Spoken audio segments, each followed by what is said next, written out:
Well, as you can see, we've got some water damage on this ceiling.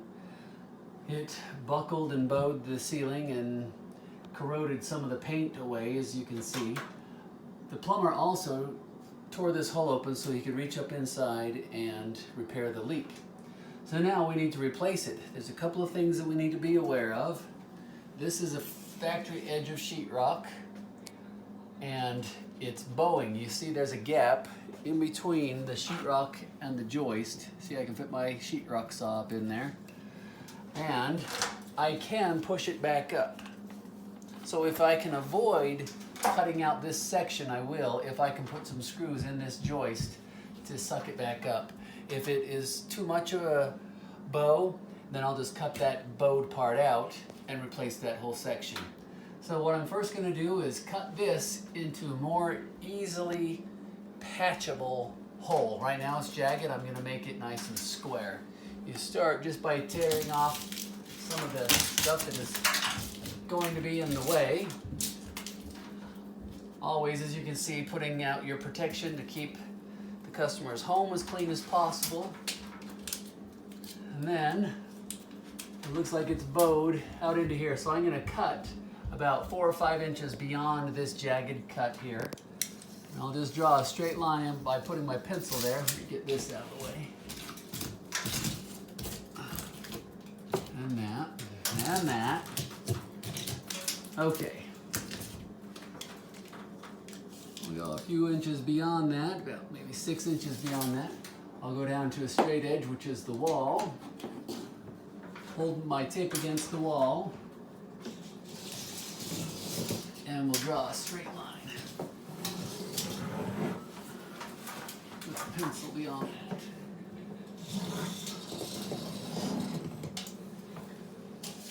So these joists are on 16-inch centers. The next joist back is 6 inches back from there. That's the edge, so the center is going to be right in there. The other one is 8 7/8 inches back from there. 8 7/8. So the center of that joist will be about an inch beyond that. So what I'll do, got my rating square, my speed square, I mean, and then just draw a straight line with this. You can use any kind of a straight edge that you'd like. This is just simple, convenient, easy to reach, so I like to use that. And I'll draw it just down in line with that sheetrock edge. And I need to extend this line back a little bit farther. Luckily, I have another wall on this side that I can use as a straight edge to continue this line.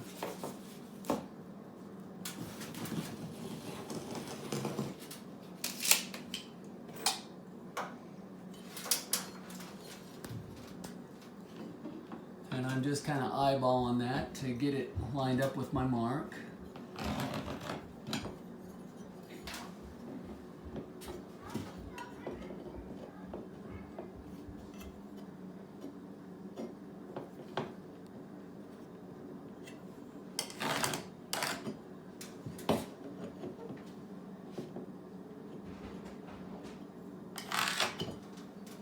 And then I'll cut out this section, and then it should fold right on this tape joint, and then I'll cut that tape joint, and then I should have a nice factory edge all the way across here. So I'll go ahead and cut that out.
So I want to avoid cutting this piece that's bowed on the other side because it is a factory edge and it isn't badly bowed.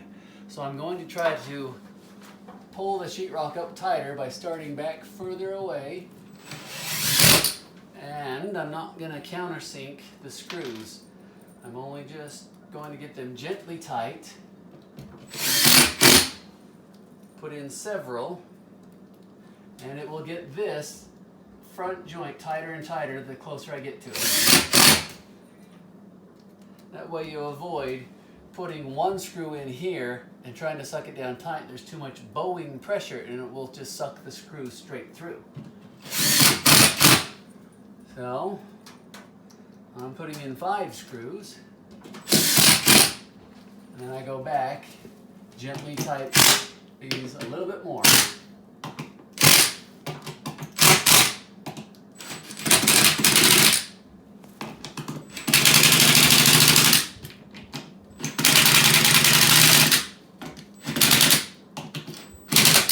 And that one popped a little bit, so I'm going to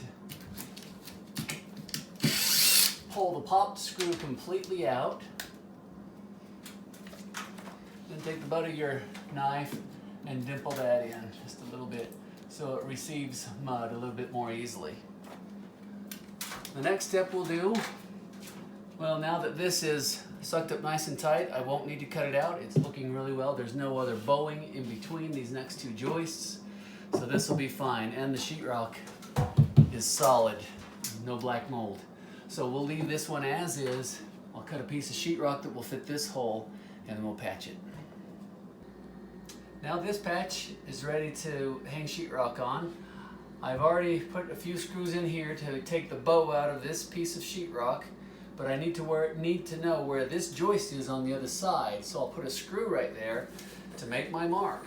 Because once I put the drywall over the top of this hole, I won't be able to see these joists. Lots of dust coming down.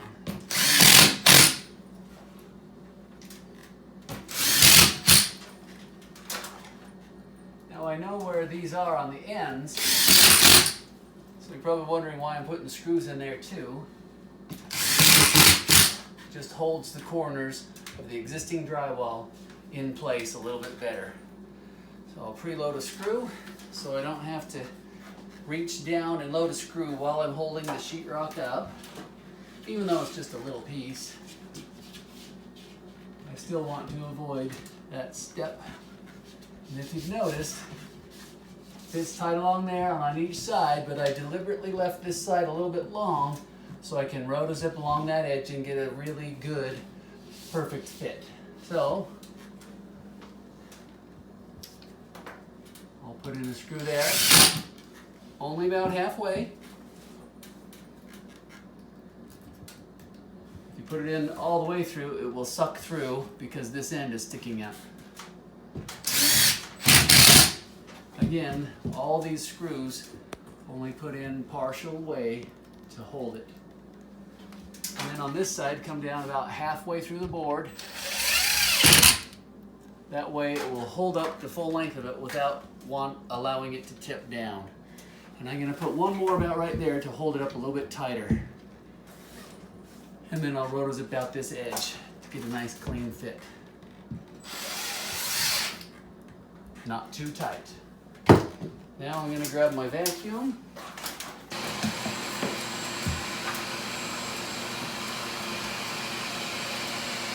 So because I'm inside of a residence, I always like to suck up the dust as much as possible to keep the site as clean as possible. For routing out this edge to make it a nice custom fit, it's best to take the guard completely off.